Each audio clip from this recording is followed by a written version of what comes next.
17 de abril. Eu o estou treinando na paciência. Muitas coisas interrompem sua consciência na minha presença.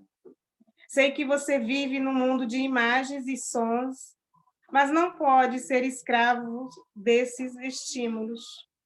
Você é capaz de continuar consciente de mim em todas as circunstâncias, não importa o que aconteça.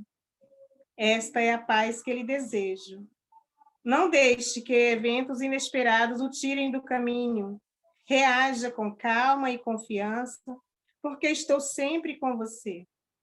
Quando algo chamar sua atenção, fale comigo. Assim poderei compartilhar suas alegrias e seus problemas. Eu o ajudo a suportar qualquer coisa. É desse modo que vivo em você e opero através do seu corpo. Este é o caminho da paz. Vamos nos conectar com essa luz divina tão maravilhosa. Senhor da vida, obrigado pela bênção dessa hora. Obrigado, Senhor, por mais essa oportunidade de estarmos aqui reunidos em Teu nome, buscando a Tua palavra. Nos ajude, Senhor, nos auxilie, para que possamos colocar em prática tudo o que aprendemos. Precisamos desse auxílio, Senhor. Somos tão pequeninos, ainda tão desobedientes às Tuas leis. Queremos seguir a Tua luz, seguir o Cristo, praticar todas os seus mandamentos, para que possamos seguir firmes na fé. Abençoa, Senhor, a todos nós. Agradecemos por todas as bênçãos recebidas até aqui. E contamos com a Tua presença nos conduzindo, nos orientando. Nesse momento, Senhor, pedimos por todos os habitantes da terra, principalmente onde haja sofrimento e dor, que a Tua luz e a Tua paz cheguem em cada coração, aliviando, concedendo a esperança, a confiança num futuro bom. Abençoe aqueles que estão internados nos hospitais, os que estão em sofrimento nos presídios, nas ruas, nos lares. Pedimos, Senhor, por acréscimo de misericórdia, envolva a sua luz divina sobre cada um, irmão. Abençoe o nosso estudo. Fique conosco agora e em tudo sempre. Assim seja. Assim seja. Quem gostaria de ler o Evangelho hoje, de abrir o Evangelho para ler? Levanta o dedinho. Preciso de voluntários, gente. Alguém pode, por favor, ler o Evangelho? Então, vou escolher. Mãe, lê aí. Tá bom?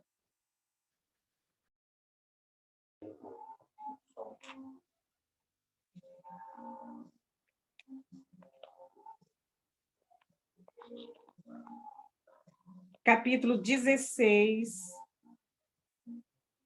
item 14. Desprendimento dos bens terrenos.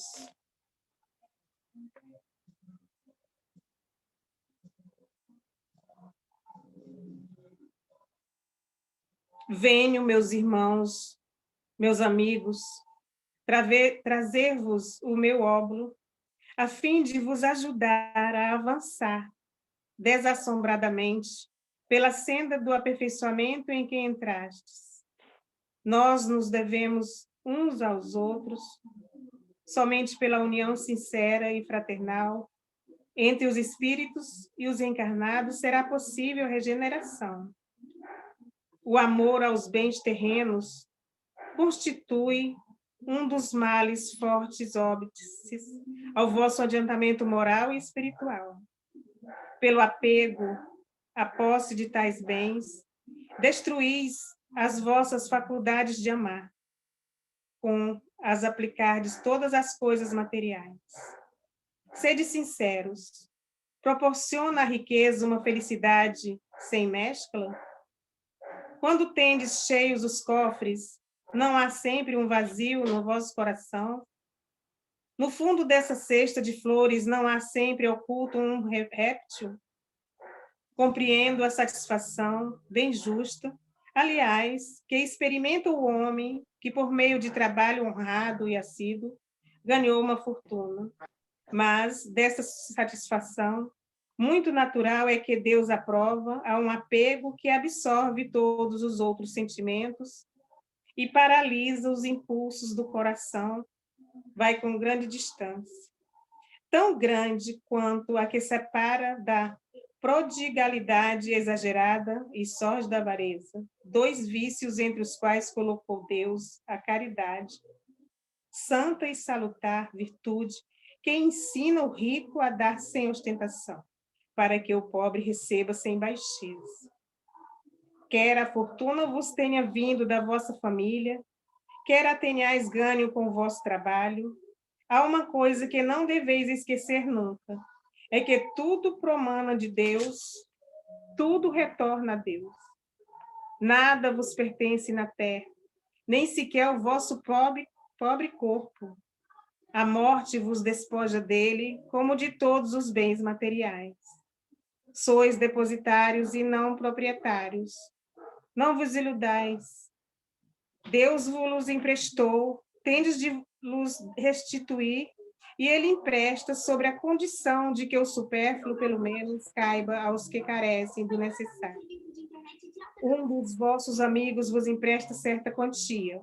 Por pouco honesto que sejais, fazeis questão de lhe restituir inescrupulosamente e lhe ficais agradecido. Pois bem, essa é a posição de todo homem rico. Deus é o amigo celestial que lhe emprestou a riqueza, não querendo para si mais do que o amor e o reconhecimento do rico. Exige deste, porém, que o seu turno dê aos pobres, que são, tanto quanto ele, seus filhos. Ardente e desvairada cobiça despertam nos vossos corações os bens que Deus vos confiou. Já pensaste quando vos deixais apegar imoderadamente a uma riqueza perecível e passageira, como vós mesmo, que um dia tereis de prestar contas ao Senhor daquilo que vos veio dele? Ouvidais que, pela riqueza, vos revestistes do caráter sagrado, de ministro de caridade na terra, para serdes, da aludida riqueza, dispensadores inteligentes? Portanto, quando somente em vosso proveito usais do que se vos confiou que sois, se não depositários infiéis, que resulta desse esquecimento voluntário dos vossos deveres? A morte, inflexível e inexorável, rasga o véu sobre que vos ocultáveis e vos força a prestar contas ao amigo que vos favorecera, o que neste momento enverga diante de vós a toga de juízo. Em vão procurais na terra iludir-vos, colorindo com o nome de virtude o que os mais das vezes não passa de egoísmo. Em vão chamais economia e previdência ao que apenas é cupidez e avareza, ou generosidade ao que não é, sendo prodigalidade em proveito vosso. Um pai de família, por exemplo, se abstém de praticar a caridade, economizará, amontoará ouro, para, diz ele, deixar aos filhos a maior soma possível de bens e evitar que caiam na miséria. É muito justo e paternal o convênio e ninguém pode censurar. Mas será sempre esse o único móvel a que ele obedece? Não será muitas vezes um compromisso com a sua consciência para justificar aos seus próprios olhos e aos olhos do mundo seu apego pessoal aos bens terrenais? Admitamos, no entanto, seja o amor paternal o único móvel que o guie. Será isso motivo para que esqueça seus irmãos perante Deus?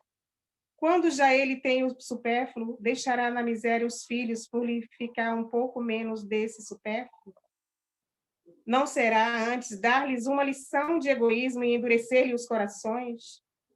Não será estiolar neles o amor ao próximo? Pais e mães, laborais em grande erro, se credes que desse modo granjeais maior afeição aos filhos. Ensina-lhes a ser egoísta para com os outros, ensinai-lhes a sê-lo para com vós mesmo. A um homem que muito haja trabalhado e que com o suor do seu rosto acumulou bens, é comum ouvir dizer que quando o dinheiro é ganho, melhor se lhe conhece o valor. Nada mais exato. Pois bem, pratique a caridade dentro das suas possibilidades. Esse homem que declara conhecer todo o valor do dinheiro, e maior será o seu merecimento do que o daquele que, nascido na abundância, ignora os rudes fadigas do trabalho. Mas também se esse homem que se recorda dos seus penares, dos seus esforços, for egoísta, impiedoso para com os pobres, bem mais culpado se tornará do que o outro. Pois quanto melhor cada um conhece por si mesmo as dores ocultas da miséria, tanto mais propenso deve sentir-se em aliviá-las aos outros. Infelizmente, sempre há no homem que possui bens de fortuna um sentimento tão forte quanto o apego aos mesmos bens, é o orgulho. Não raro vê-se a revista atordoar com a narrativa de seus trabalhos e de suas habilidades o desgraçado que lhe pede assistência em vez de acudi-lo e acabar dizendo: faça o que eu fiz. Segundo o seu modo de ver, a bondade de Deus não entra por coisa alguma na obtenção da riqueza que conseguiu acumular. Pertence-lhe a ele, exclusivamente, o mérito de o possuir. O orgulho lhe põe sobre os olhos uma venda e lhe tapa os ouvidos. Apesar de toda a sua inteligência e de toda a sua aptidão, não compreende que com uma só palavra Deus o pode lançar por terra. Esbanjar a riqueza não é demonstrar desprendimento dos bens terrenos, é descaso e indiferença. Depositário desses bens não tem o homem o direito de os dilapidar, como não tem o de os confiscar com seu proveito. Prodigalidade não é generosidade, é frequentemente uma modalidade do egoísmo, um que despenda a mancheias e o ouro de que dispõe para satisfazer uma fantasia. Talvez não dê um centavo para prestar um serviço.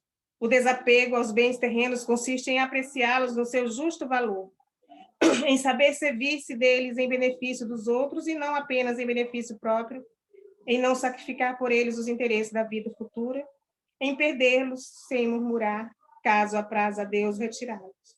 Se por efeito de imprevistos reveses vos tornardes qual Job, dizei como ele: Senhor, tu nos havia dado e nos tiraste, faça-se a tua vontade.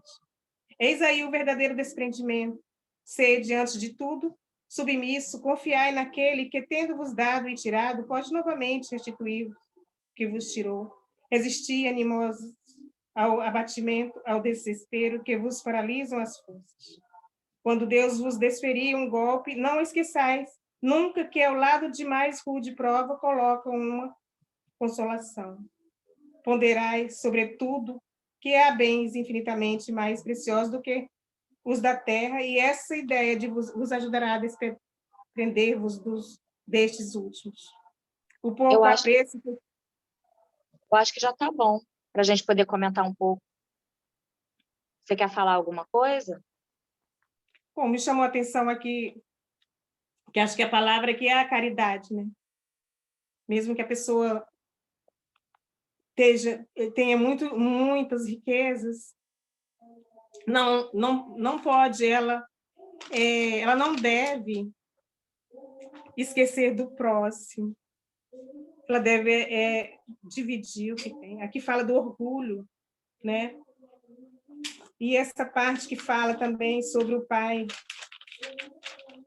que auxilia os filhos, que quer mais e mais dinheiro para deixar para os filhos, e esquece dos irmãos que estão necessitados. Isso me chama a atenção. A lâmpada queimou aqui, eu vou ter que passar para outra sala. Engraçado aqui também. Nossa. Será que é um sinal?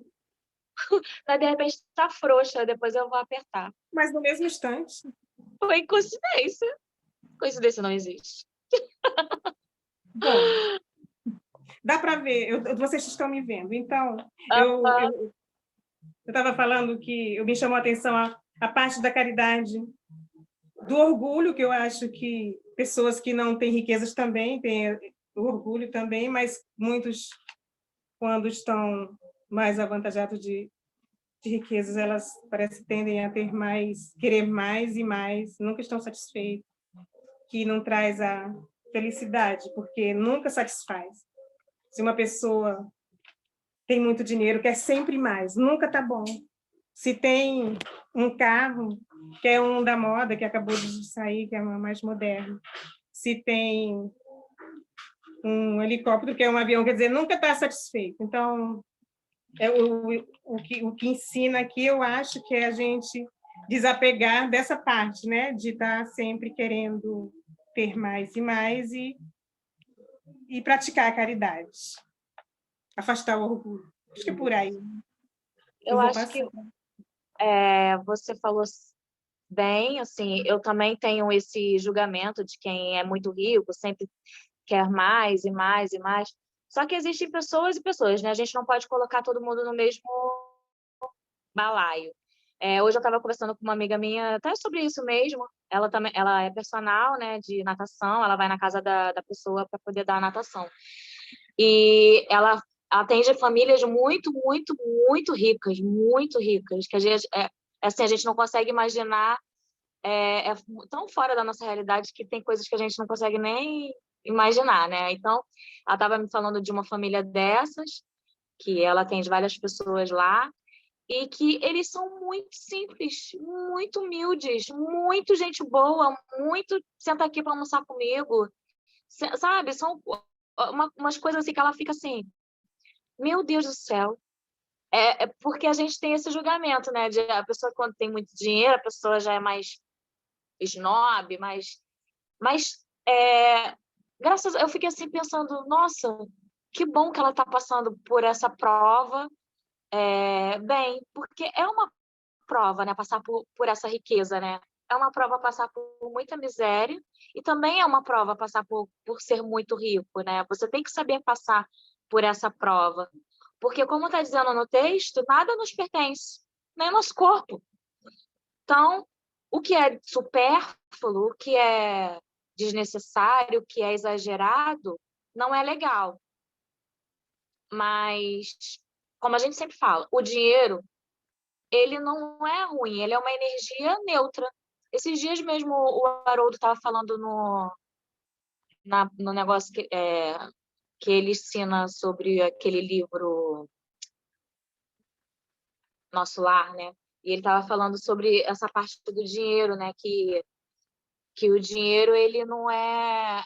Ele é uma energia neutra. E aí, vem falando no texto sobre esse pai que você citou, né? Que ele quer acumular bens, ele quer acumular bens para deixar para os filhos. Só que o que ele está ensinando, né? Ele está ensinando o amor ao próximo? Talvez ele esteja ensinando a ser egoísta, né? Porque a gente copia mais os exemplos, né, da pessoa. E às vezes aquela pessoa que nem teve o sacrifício, a luta de ganhar todo aquele dinheiro, lapida, vai embora rapidinho, porque não sabe o valor e, e aí recebe aquela herança e no instante tudo se escoa, vai por água abaixo, porque não sabe o valor que tem, né? E era mais ou menos isso que eu queria falar. Alguém mais gostaria de falar alguma coisa do nosso estudo de hoje? A Silvia Leal levantou o dedinho. Esse texto, como vocês disseram, fala sobre apego, né? E que a gente tem que prestar atenção, porque, como já foi dito, nada nos pertence, nem o nosso corpo. Esses dias eu estava lendo um artigo que falava sobre as bactérias que tem no nosso corpo. A gente sabe que tem algumas, né? Na boca, por exemplo, você não escova o dente, no estômago. Mas a gente não sabe da quantidade, né? Esse artigo falava que mais de 50% do nosso corpo são de bactérias. esse corpo não é nosso, assim, literalmente, entendeu? Algumas células são nossas mesmo, as outras são corpos alheios a gente. Então, para de se apegar. Só um dado curioso. O outro que fala sobre o exemplo do pai, que eu achei interessante, ele não está ensinando o valor do que ele construiu para os seus filhos quando ele simplesmente deixa, né? Então, o exemplo que ele está dando é que não precisa ter esforço. Eu acho que é um mau exemplo, né? Sem querer, acho que no ímpeto de proteger, né, de fazer o bem, ele está dando um mau exemplo. E a gente vê isso o tempo todo, assim, nem precisa ser uma grande quantidade de dinheiro, né? Às vezes você vê logo na infância uma criança que recebe tudo que ela quer por fazer uma mãe, às vezes. Então, o que você está ensinando, né? Está ensinando que se ela chorar um pouquinho, ela vai ter. E aí entra na adolescência e responde. Eu não sei, sabe? Eu vejo, eu vivencio hoje isso, né? Tem um pré-adolescente, o meu sobrinho, que pediu um Xbox no aniversário. Você vai olhar um negócio desse, cara, custa R$ 3.000. Eu falei, ah, tá bom. Minha irmã brincou que ia doar um rim, né, para poder comprar o brinquedo. Aí o pai dele falou assim, não precisa. Mas assim, não é questão de não precisar, é explicar para a criança que, assim, tem brinquedos e tem brinquedos, né? E, tipo, não é porque seus tios podem até, de repente, te dar, é porque realmente você precisa daquele brinquedo. E ele já tem milhares de brinquedos, assim. Eu nem quero dar brinquedo para ele, porque ele já tem um monte. E assim, às vezes a gente vê também pessoas que já estão em outra fase da vida, que, né, estão fazendo faculdade, mas têm o privilégio de não precisar pagar a faculdade, tem alguém pagando para eles, não trabalham. E cada vez mais na sociedade você vê, né, tipo, essa ampliação, né, antes de entrar na idade adulta, né, aí você não trabalha porque você está fazendo faculdade, você não trabalha porque você tem que fazer mestrado, você não trabalha porque você faz doutorado. E assim, não é que você não trabalha quando você está fazendo mestrado, doutorado, mas você não tem um emprego formal, às vezes. E aí, o que acontece com a sociedade? Tem uma sociedade cada vez mais imatura, que não sabe lidar com problemas do cotidiano, porque foram muito protegidas, né? Sempre muito preservadas. Então, eu acho um problema isso. E até no sentido de você conversar com essas pessoas. Essa dificuldade no mercado de trabalho. Eu já trabalhei na área de recrutamento e eu percebi isso nos jovens, na nova geração.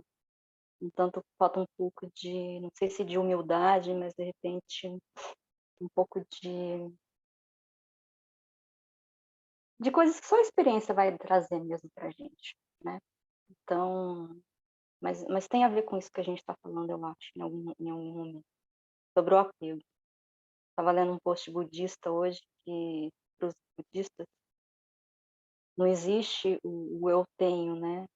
É assim, até as outras pessoas, a gente se apega às vezes as pessoas que são do nosso íntimo, né? Nossa família, nosso cônjuge, nossos filhos, nossos pais, mas eles não nos pertencem, né? A gente ama eles, mas cada um tem a sua individualidade. A gente se encontra aqui na Terra para evoluir, para trocar experiências, mas é um breve encontro, se a gente for pensar na eternidade. Então, o budista compara esse encontro aqui à nossa vida como se fosse um encontro no estacionamento de dois estranhos. Você dá um olá, dá um sorriso e tchau. Tipo assim, não se apega àquilo, entendeu? Não vive a sua vida como se aquelas pessoas te pertencessem. A gente tem que prestar atenção nisso, né? O que a gente está fazendo aqui? Por que a gente se apega tanto à materialidade, apesar de a gente estar num mundo material? Então, o texto fala do que é necessário para você, do que é excedente, e o que te cabe fazer com esse excedente, sabendo que outras pessoas não têm o excedente, mas têm a necessidade, né? Então, assim, quem tem o excedente, quem tem a necessidade? Acho que é uma reflexão muito válida hoje, falar sobre a desigualdade social, é algo que sempre existiu, foi criada pela própria organização da sociedade. Então, de repente, a gente deveria se rever isso, como a gente tem se organizado. Acho que é isso. Alguém mais gostaria de falar do nosso estudo de hoje? Levanta o dedinho. Esse capítulo é muito grande, é enorme, vale até a pena a gente ler mais um pouco depois, dar mais uma olhada, que ele é muito bom mesmo. Que nós possamos nos desprender, nos desapegar, para a gente ir mais leve. Eu tenho uma amiga que uma vez me contou que ganhou na loteria e perdeu o bilhete não pôde receber o prêmio, e a família ficou desesperada, desescabelada, e ela ficou tranquila, ela falou: "Eu prefiro não perder a minha existência". E ela ficou tranquila. Quer dizer, nem todo mundo, né, ficaria tranquilo numa situação dessa, porque realmente, para quem precisa muito, perder o bilhete. E ela deu uma lição, assim: "Isso aqui não é tão valioso". Achei interessante, não esqueci Mas a mais. gente tem que lembrar que o dinheiro não é ruim. No caso, ela deveria ter alguma crença de que dinheiro era a raiz de todo mal, por exemplo. E ela teria que trabalhar essa crença aí, porque ela poderia pegar esse dinheiro e fazer muita coisa boa. Ela estava tão preocupada em não conseguir que ela acabou perdendo o bilhete. É uma coisa a se pensar. Alguém mais gostaria de falar alguma coisa do nosso estudo? Então, é engraçado, né, que a dona Antônia falou que esse capítulo a gente deveria repetir, e é verdade, porque ele tem várias nuances, né? Fala da família, do exemplo do pai, do apego material, fala das classes sociais ricas, fala dos pobres, né? Fala de sentimentos, fala de relação, de casamento também, né? Se for só pelo dinheiro, né, e não ter o sentimento. Fala, entre linhas, tem muita coisa para a gente explorar. Eu acho que a gente deveria repetir qualquer dia essa coisa. Em relação ao dinheiro, a gente tem que pensar que quanto mais a gente tem, mais a gente quer. Porque o dinheiro nos dá prazer, nos dá possibilidades, né? E a gente libera neurotransmissores. E nós ficamos viciados nisso.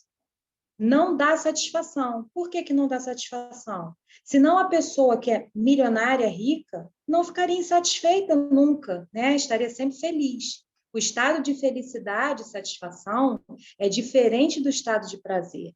E nem sempre a vida é feita só de prazer. Então, o que a gente deve ter é consciência. Ontem eu assisti uma palestra no FÉ falando sobre conscientização, porque dinheiro não é ruim.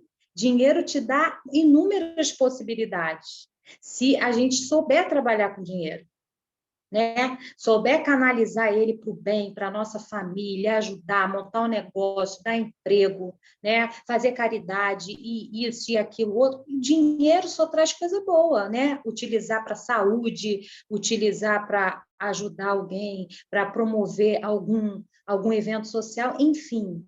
Né? O dinheiro é bom, senão ele não existiria, e não existiria também a lei do progresso. Mas, como eu falei, dentro desse capítulo, é extenso esse teminha, né? Ele é bem extenso, fala sobre várias coisas. Porque na época que Jesus veio, era rico e pobre, né? E os comerciantes, que viviam um pouquinho melhor. Fora disso, era rico e muito pobre, e os ricos não ajudavam os pobres. E quando ajudavam, né, que era a classe, ou a classe clerical, ou a pessoal do império, aquela coisa toda, eles ajudavam e mostrava que ajudava. Né? Então, não era uma ajuda que era feita de coração. Por isso que também tem essa parte, né? Quando você ajudar um pobre, não mostra para você não desfazer do pobre, né? O que dá à sua direita não sabe o que dá à esquerda, aquele velho tema que a gente já conversou. Né? E as relações e os casamentos hoje em dia, só na superfície, só por causa da comodidade do dinheiro. Quantas desgraças acontecem? Né? Porque o casamento ele já é difícil tendo amor. Você imagina se for só a matéria, o negócio fica complicado. Então, por isso que endurece o coração das pessoas, que ele ressalta essa nuance também, do endurecimento do coração. A pessoa fica tão viciada no prazer que o dinheiro traz, que ela não quer outra coisa, ela está pouco se importando. Né? Só um minutinho, atende ele lá que eu estou terminando o evangelho, por favor. Chegou uma visita aqui em casa. Desculpa, gente. Então, é isso. Eu acho que a gente podia voltar qualquer dia nesse tema, né? para a gente divagar sobre essas questões, que eu acho muito importante a conscientização e a nossa reflexão, né? Tirar as crenças limitantes que a Suzana falou, que realmente dinheiro é bom. Nossa, eu ia ficar doida, eu ia procurar esse papel, eu ia fazer tanta coisa boa com esse dinheiro, né? Ia ser tanta coisa boa que eu ia fazer, que eu ia ficar doida catando esse papel. Não tem esse negócio de dinheiro que é ruim, não, minha filha. Dinheiro é ruim, é roubo, é matar alguém para você conseguir dinheiro, né? Passar por cima dos outros, é fazer coisa ruim com dinheiro. Aí o dinheiro é ruim, mas se você usar o dinheiro para o bem, nossa, é maravilhoso, né? E proporcionar isso para outras pessoas. Gente, hora aí que eu acho que já está na hora, né? Vamos fazer a nossa prece, que o nosso tempo já está esgotando. Você quer fazer a prece? A prece final? Pode fazer? Chegou um monte de gente aqui. Tá. Então, eu faço, então. Vamos fechar os nossos olhos, pensar em Jesus, nos conectar com o alto, nos conectar com o nosso anjo guardião, nossos mentores, nossos amigos de luz que estão torcendo pela gente, que estão nos inspirando a ser pessoas melhores todos os dias. Deus, Pai de infinita bondade, obrigada pelo dia de hoje, obrigada pelo nosso evangelho, por essas palavras, por estar estudando a sua palavra, cada um dando um exemplo, cada um dando uma opinião, e a gente podendo aprender, levando para a prática, aprendendo a sua palavra, Senhor Deus. Obrigada por nosso evangelho de cada dia, que ele fique cada vez mais forte, que a gente esteja aqui sempre aprendendo e, principalmente, levando o que a gente aprendeu para a prática. A gente não quer só ler, a gente quer cada vez cumprir mais os seus mandamentos na prática. Que essa energia produzida aqui hoje, que ela envolva todos que estão precisando, todos que estão muito tristes por causa dessa doença, todos que chegaram no plano espiritual há pouco tempo. Que essa energia envolva essas pessoas e cuide e dê um acalento, um refrescor para a alma, uma esperança de que está chegando dias melhores, que basta a gente confiar, que a gente tenha esperança, que a gente confie, que a gente tenha fé, que a gente dê um passinho de cada vez, que está chegando dias melhores. Que a gente não perca a nossa fé, a nossa confiança em Deus, porque Deus sabe o que é melhor para todos nós. Pedimos a fluidificação das nossas águas para que elas fiquem fluidificadas, energizadas, com o remedinho necessário para purificar, para abençoar, para nos acalmar, para a gente ficar melhor, nosso corpo, a nossa mente, a nossa alma, o nosso espírito. Que a gente fique mais energizado ao beber a nossa água fluidificada. Nos proteja, nos abençoe, nos ilumine, nos inspire. Amém. Vamos tirar nossa foto? A luz aqui queimou mesmo. Atenção! 1, 2, 3 e sorrindo! Pronto, pode se mexer. Um beijo, gente. Até amanhã, se Deus quiser. Tchau!